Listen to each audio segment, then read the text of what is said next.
haven't done a news story in a couple of days or so. Yeah, it's been a while.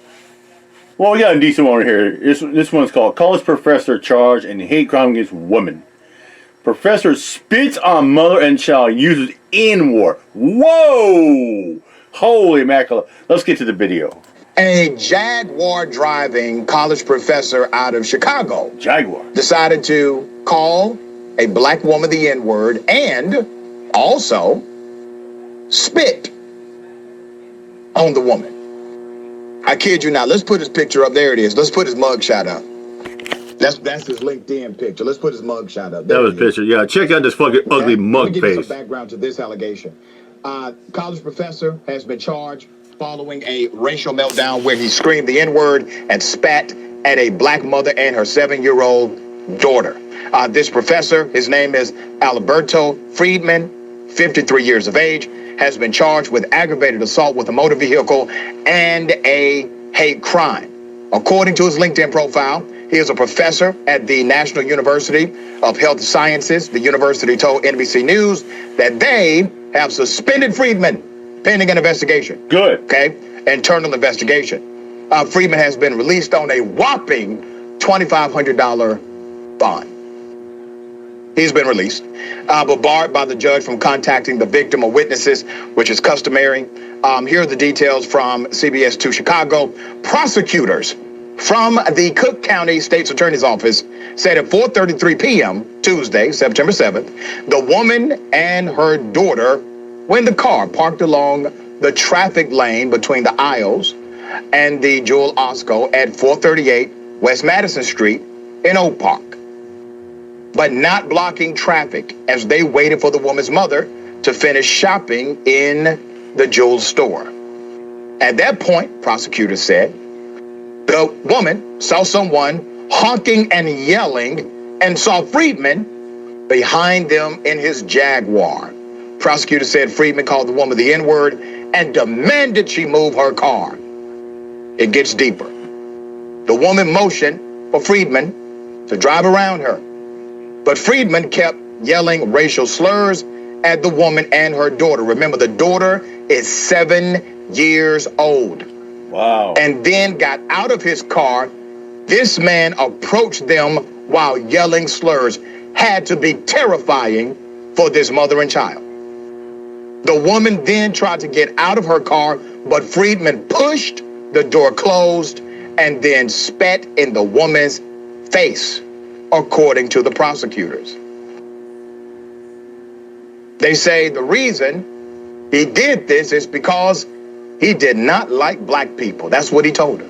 Wow, unreal. She did attempt to get his license plate number, but did not see one. The woman also threw a water bottle at his car to keep him around long enough for the police to show up. And there's more. As the woman walked back around her car toward the passenger side of Friedman's car, Friedman accelerated his car toward the woman and came within inches of hitting her.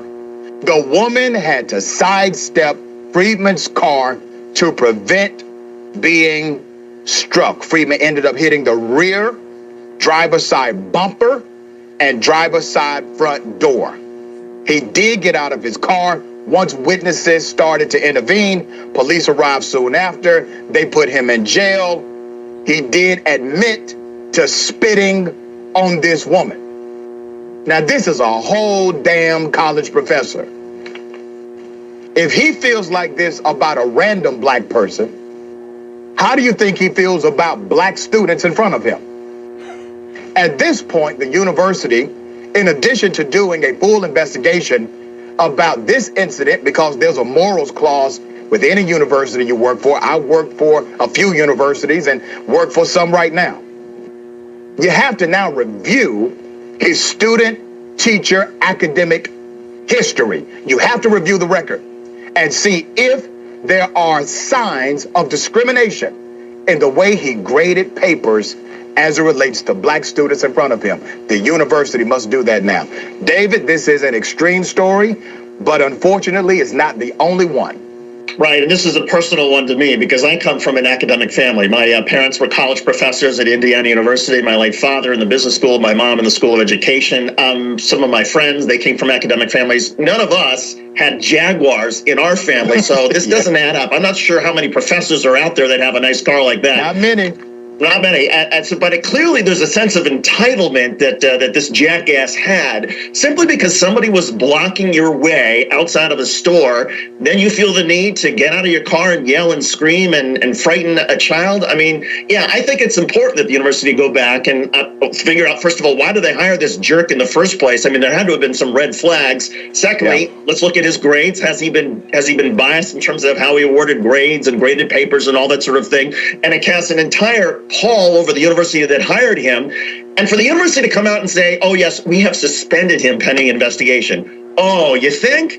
Well, maybe you should do a little bit more. If this guy spent a night in jail or was sent to jail, and given if these allegations are proven to be true, he has no business being associated with the university whatsoever. Under suspension, no, he should be fired, and we should make it clear that these types of people in our society, they do not belong. They have no place. We will not tolerate this behavior, no matter what your profession is. Yeah, I agree with you 100%. And there are some things so egregious that a university does not have to wait for an investigation. I'm a member of the American Association of University Professors, and we fight to make sure that professors have a lot of freedom in the classroom to teach as they should, right? But we also want to make sure that bad professors do not have artificial protections. They have to go. And this individual has brought significant shame to the university, and it is. Yeah, it's a real shame. Yeah, he gets out of the car, spits on a woman, frightens a 7-year-old child that was in the car as well. Yeah, he starts slandering, calling her, jumping M-bombs, like that. Not only that, he almost tried to run her over with his Jaguar, shit like that. Yeah, this fucking jackass should have been fired in the spot. If I was a university, I'd say, you know what? I'd say, you turn your resignation in. You're done. Terminated. You pack up your crap. You're gone. Fuck yeah, I would have to make sure the cops escort off the property like that. I mean, it's crazy. Anyways, I'm out here. Mike Joe. Peace out. Much love and respect.